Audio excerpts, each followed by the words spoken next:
Aujourd'hui, je souhaite vous parler de 5 solutions pour vaincre la dépendance affective. Hello, hello à tous mes héros et héroïnes du quotidien, tous ceux qui veulent une vie meilleure et heureuse après leur divorce. Bienvenue sur la chaîne Surmonter un divorce. N'oubliez pas de vous abonner. Je suis Sandrine Bartoli, coach et thérapeute experte pour surmonter un divorce, car oui, il est 100% possible d'être heureux ou heureuse après un divorce.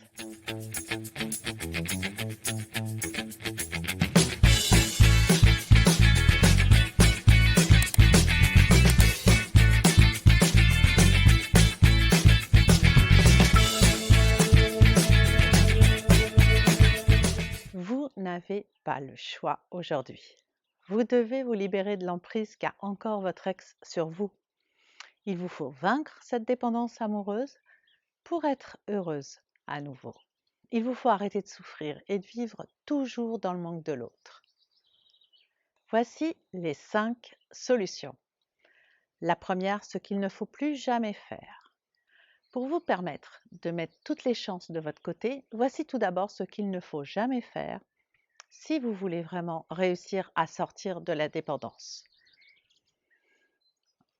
Comptez sur les autres. Ne jamais compter sur les autres. Vous êtes la priorité numéro 1.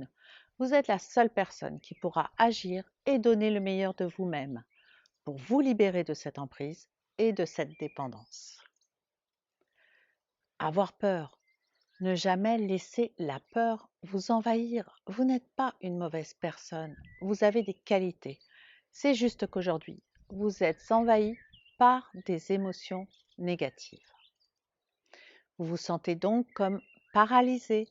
Il s'agit d'un sentiment classique de la dépendance amoureuse, mais maintenant, vous allez acquérir votre autonomie et votre liberté, et pour cela, laissez vos craintes de côté. Procrastiner. Ne remettez rien au lendemain. Ne faites pas de procrastination. Vos actions détermineront votre avenir, votre nouvel avenir sans emprise. Il vous faut donc agir et vite pour enterrer toutes ces années sous dépendance. J'aime bien faire l'analogie avec la drogue. Les drogués, quand ils vont en cure de désintox, ils sont privés de toute drogue immédiatement. Alors bien sûr que cette phase, elle est difficile moralement et physiquement, mais elle est nécessaire pour leur réhabilitation. Rester avec des personnes toxiques, n'écoutez pas les personnes négatives. Il faut écarter les personnes qui peuvent être toxiques. Celles qui vous disent que vous n'y arriverez jamais ou que telle ou telle chose est impossible pour vous. Ou encore que c'est au-dessus de vos forces, de vos moyens. Ce ne sont pas des amis, ceux qui vous dévalorisent ou ceux qui ne vous soutiennent pas. Arrêtez de vouloir être parfait. Ne cherchez pas la perfection. Ne dramatisez pas si des actions vous paraissent plus difficiles que d'autres. Et sachez que le plus important est que vous soyez naturel et que vous ayez fait le maximum pour atteindre votre objectif. Arrêtez d'être une victime. Arrêtez de vous plaindre et de vous positionner en victime. Vous seul pouvez vous rendre heureux ou heureuse. Vous êtes seul maître à bord de votre destin. Vous devez arrêter de rejeter la faute sur les autres car vous allez changer votre situation et surtout votre avenir. Arrêtez de trouver des excuses à votre ex. Ne trouvez aucune excuse à votre ex. Manipulateur ou pervers narcissique, il n'en a pas. Il n'y a rien à lui pardonner. Et si vous le faites, cela ne fera que conforter sa position de dominant manipulateur et il saura ainsi qu'il a toujours de l'emprise sur vous. 2. Laissez le passé derrière vous. Les manques affectifs ou de reconnaissance subis par le passé doivent être acceptés. Vous devez, pour un meilleur bien-être, vous dire qu'on ne peut refaire l'histoire et que votre entourage, vos parents ont certainement fait du mieux qu'ils pouvaient, et ce aussi en fonction de leur propre éducation et de leur propre manque. Des parents parfaits ainsi que des enfants parfaits n'existent pas. Le pardon et ou l'acceptation permettent vraiment d'aller de l'avant et de changer sa vision. Répondez à cette question. Que pourrais-je me donner maintenant qui m'a tellement manqué autrefois?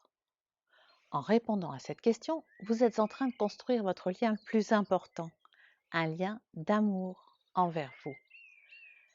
Seul ce lien est capital pour vous. Seul ce lien vous permettra de ne plus attendre des autres. Il est très important. 3. Trouvez le potentiel qui est en vous.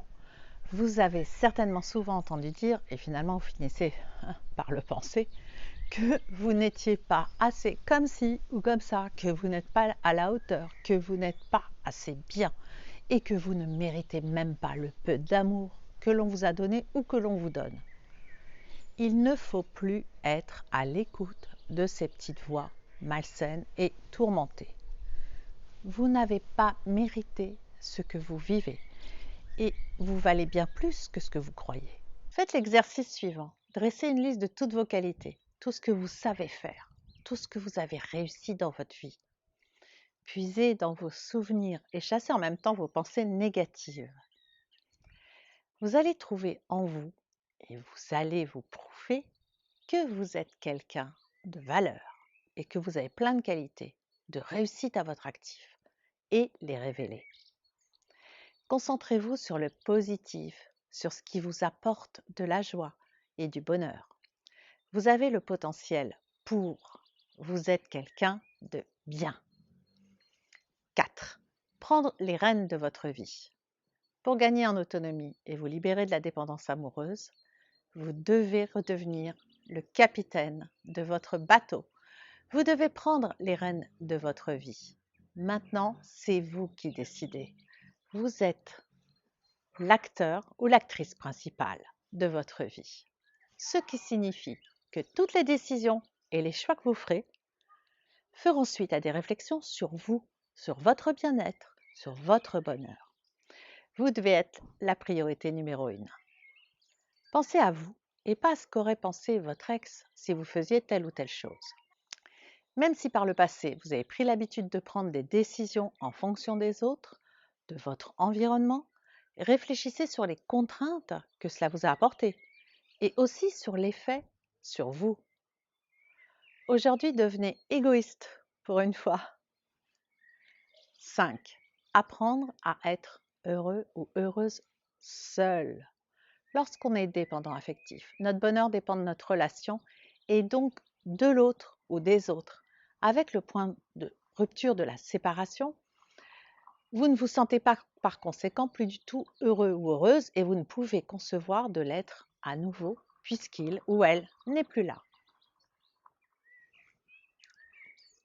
Vous allez devoir apprendre à être heureux ou heureuse seul. Pourquoi? Eh bien parce que c'est le seul moyen de vous libérer de cette emprise et parce que seul, vous êtes en capacité de vous rendre heureuse ou heureux. Lorsqu'on doit surmonter une séparation, un divorce ou une rupture amoureuse, il faut toujours se désintoxiquer de sa dépendance, tout comme on le ferait d'une dépendance à l'alcool ou aux drogues. Il faut trouver d'autres sources de joie et de bonheur avec le sport, les relations sociales, le travail. Être heureux ou heureuse d'abord soi-même, être conscient de sa valeur pour être à nouveau aimé et aimé. Ce nouveau bonheur ne sera que du bonus. J'ai créé un programme audio très complet qui vous permettra de disposer de tous les outils pour sortir de la dépendance amoureuse une fois pour toutes. Je vous donne dans ce programme, et le lien est dans la description, l'ensemble des outils nécessaires pour en finir et vous libérer de cette emprise. Mais également, je traite aussi les points pour vous éviter de reproduire cette situation dans vos prochaines relations. Je vous dis à très bientôt. Ciao!